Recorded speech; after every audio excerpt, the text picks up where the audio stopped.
retain young people in the Lansing area. Sure. And particularly, one of the challenges has always been sort of jumping Michigan Avenue. Sure. There's East Lansing over here, there's the campus over there, and the Yep. twain never meet. Right. Are you that connector point? We're hoping. We're really hoping to be. Lansing's efforts are linking Lansing and you, and that's been very successful. Andrea Reagan's done a great job with that. Paul Jakes has been a proponent of getting students off campus and looking at what's going on around the community, from the university's perspective. But from our perspective, this marks a huge change for the university and the city.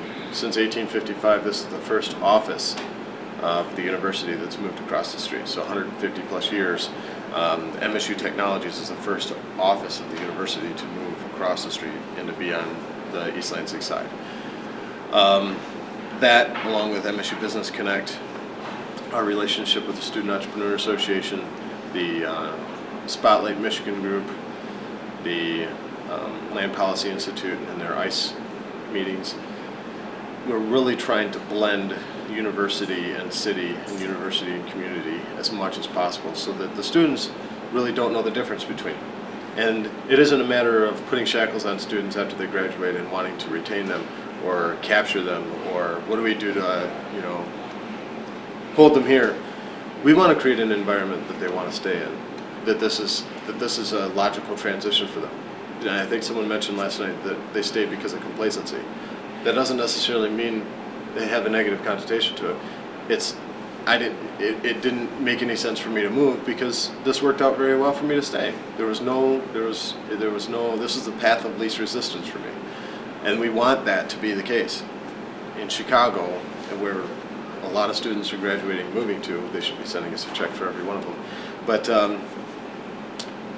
students move there without even a job lined up because they anticipate that the people that they have connections with there can help them either have a place to stay or find a job after they've moved there. That shouldn't be the path of least resistance. The path of least resistance should be to graduate, set up shop, or work for a business that's growing and doing very well and they can get in on the ground floor, or work for a corporation, or work for a community, or work for a nonprofit that's established and doing very well here. So creating as many layers of economy here and as many attractions and as much entertainment and as much, that third place here as much as possible, I think that's what will help students want to stay. If I were a student at MSU right now and I had a hot idea, say I'm going to revolutionize digital media and take Sure. over where all those newspapers are failing, Yeah, would I, while I'm still a student, be able to come here, rent absolutely. a space? Absolutely. Isn't And that what you would really encourage them to do? Absolutely. If they're the budding entrepreneur, come Yep. here and get the synergy of all this experience? only if it fits what their needs are. We're not looking for every person with a great idea and the next big thing to move in here, because not every person, it doesn't suit every person. It doesn't suit every small business. It's not ideal for everyone. We're looking for the ones that it fits what their needs are. If we want businesses to succeed. We want them to fail faster if they're going to fail. We want that culture to change. So whether that's actually locating here and being a tenant here, or taking the next step at another incubator locally, or a private situation, or working out of Big B Coffee, or whether that's working out of their basement, whatever that level is for them that helps them to get to the next step, that's what we want. And we have things like the Hatch now in place for students to start out their ideas. It's $50 a month for undergrads, $75 a month for grads.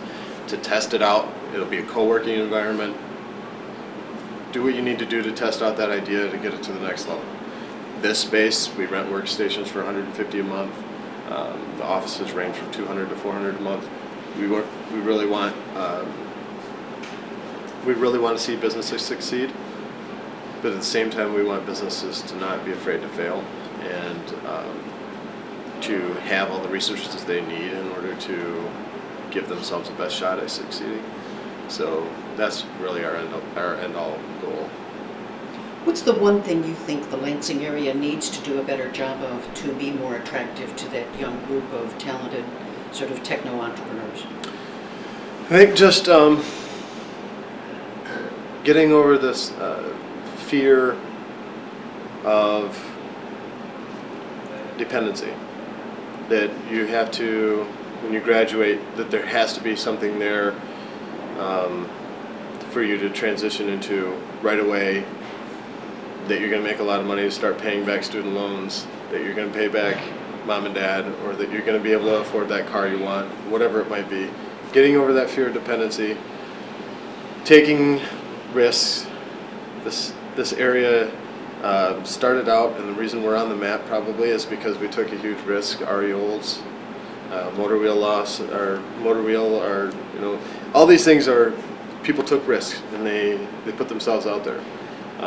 Getting over this, the negative connotation of entrepreneur, I think we're getting there. I think we're definitely getting there. Entrepreneur for a long time had a negative connotation. Why would you want to start your own business? Are you crazy? Especially in the worst economic climate in history. I mean, now more than ever, to test it out. I don't think that entrepreneurship and innovation, entrepreneurship anyway, and small businesses should replace our economy as it stands today. I think it should be just another layer of our economy, and it'll create an additional level of support for our economic base. And I think ultimately that's what we need to do, is create more avenues, and those additional avenues will transpose to both the student population and our resident population that, okay, there's something other that fits me. I don't necessarily want to, there's a lot of different career paths out there, and creating an abundance of career paths and creating an abundance of recreational activities, because really ultimately we have a great community of natural resources here that we need to take better advantage of. The waterfront is an awesome feature for us, a natural feature for us. The trail system is a great utility for us and a resource for us. We need to take a lot better advantage of that as residents. And I think the city is doing an incredible job. Both the city of Lansing, both the city of East Lansing are doing incredible jobs of trying to create a community that is conducive for staying. Through the trail system, through things like the stadium and Wharton Center. I mean, there are a number of reasons why this is a great community to exploit those things as much as we can, and to create more levels of participation in as many different categories as possible. I think that's where we need to be.